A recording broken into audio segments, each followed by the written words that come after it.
Hi all, my name is Ryan and welcome to my channel What the Pop, where we discuss pop culture in general and Buffy a lot. Today I just want to give my review on Batman The Long Halloween Part 1. So DC at the moment hasn't been great. The movies recently have been meh at best and quite awful at worst. The comics themselves have been rather bland. I haven't been particularly interested in any of the storylines, in any of the major comics that I've read anyway. But the animation side of DC has been doing a great job. The recent movies have all been quite good, and the Harley Quinn TV show has been excellent. I've really enjoyed the Harley Quinn show.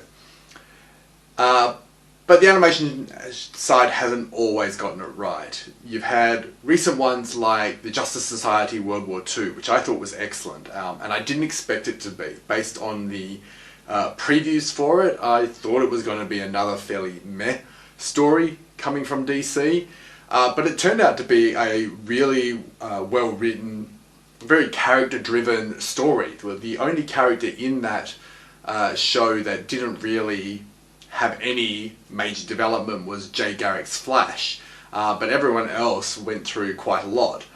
The Apocalypse War was also rather good, but then you had ones that weren't so good. So the recent Batman Blood of the Dragon, it was a 70s kung fu movie that was slapped with Batman branding. It wasn't really a Batman movie. And then you had ones like The Killing Joke. The Killing Joke suffered from the fact that The Killing Joke itself, the story in the comics, wasn't a particularly long story. And what they've done when they've turned it into a movie is they just jammed in some extra stuff that wasn't there. And that stuff was basically stuff that we didn't want. None of the fandom wanted it. And they kind of turned us off one of Batman's most well-known stories. Now, The Long Halloween would have suffered something similar if they had tried to cram it into one movie. The Long Halloween would have had the opposite though. There's a lot of story in The Long Halloween from the comics, and to put it into one movie wouldn't have done it justice. There's too much to cover. So splitting it into two parts makes sense.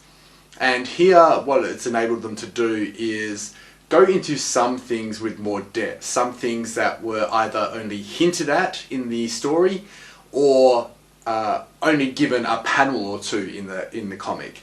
So something like Harvey Dent's issues with his wife, that happened mostly off panel in the comic. And here it's actually given significant time, and it really helps to flesh out the characters and what they're going through. Now, this has been pretty good, and also the second part of this story comes out in a month's time. It's coming out in July. So it's not like there's a massive wait between part 1 and part 2.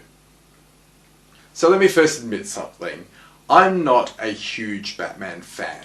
Don't get me wrong, the Bat universe is my favourite part of the DC universe. But Batman himself isn't really my favourite person. I prefer everyone else in the Bat universe over Batman himself.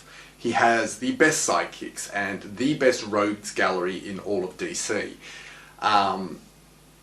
So just to have Batman in a story isn't enough for me. It has to be an interesting story. And this story, The Long Halloween, is one of Batman's best stories, and it's probably my favourite Batman story. So how does it do here? Well, they do an excellent job here. I thoroughly enjoyed part 1 of this story, but it does have some issues. In terms of the story, probably my only actual issue with the story is this story takes place over quite a number of months. You know, the first killing takes place at Halloween.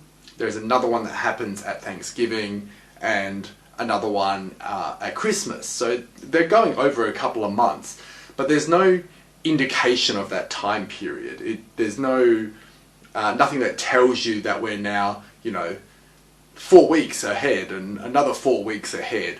The way it's done on screen this could have all happened in like 1 week, and just being like days apart, as opposed to being, you know, a month apart for each one.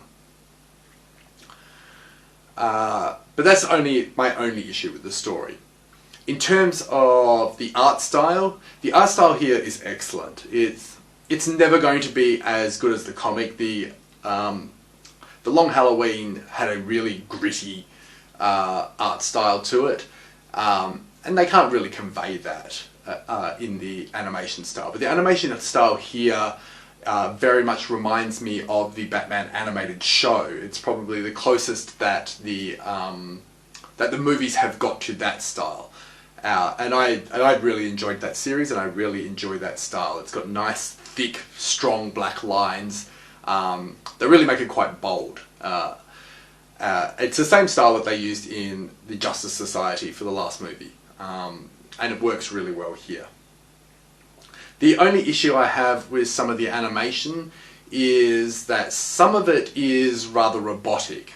Now, if you've ever seen, like, when they do like an animated comic, when they like take a comic and they animate part of it, and you get like the picture and the torso is still, but you get like an arm movement doing something, that's sometimes what some of this animation is like. You get this like robotic, unnatural movement from some of the animation, because big parts of it are fixed while some singular part is moving.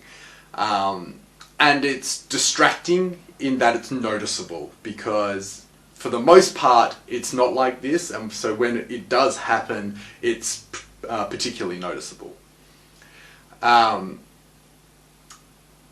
The voice work here, though, is absolutely outstanding. They have Jensen Ackles as Bruce, they've got Josh Duhamel as Harvey Dent, and Naya Rivera as Catwoman in her last role before Naya died.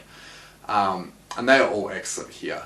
Jensen Ackles as Bruce actually surprised me the most, because I expected to pretty much hear Dean from Supernatural, and you don't. It's not nearly as deep and as gruff as Dean is in Supernatural, and he's actually far softer here.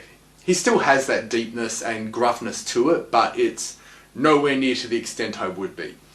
Given this is a younger Batman when he's first starting out, that makes sense. Josh Duhamel is the outstanding one here. He's absolutely superb as Harvey Dent.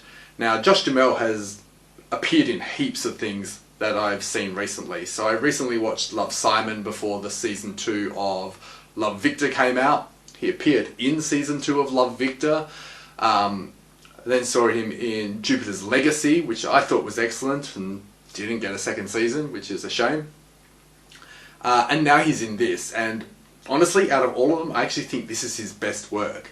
He rides that knife edge between depicting Harvey Dent as normal and just kind of teetering on that mental edge where he's about to go crazy.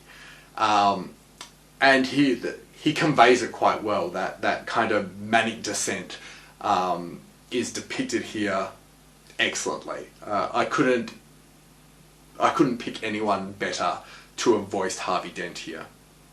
Naya Rivera here plays a younger Catwoman, and I really enjoyed her take on it. She's still playful and sultry, but without that full seductress that Catwoman is often written as she plays off Bruce Wayne. So I thought she was excellent here. The only issue I have with the voice work here, and it doesn't really happen with like the main three, it's more in some of the smaller parts, is that there are some weird pauses between dialogue. So you have issues where people are saying something and then there's this pause and then something else is said. And the pause is often far too long. Or it's just in a weird place and it's noticeable because of that. Having said that though, given how much that I know is left of this story, I'm expecting part 2 to be outstanding. Part 1, however, suffers just a little from the fact that it is only part 1. It's only half a story. You don't get that satisfying notion of coming to a conclusion here, because there's still more story to be told here. As such, I don't think this one is as good as, say, Justice Society was, but it's still an excellent story and you still should check it out. It's going to be an outstanding two-parter to watch together when that second part comes out, and I can't wait for it. If you've enjoyed this video, please like, subscribe and click the notification bell to be notified whenever I upload a new video, and I'll see you in the next video.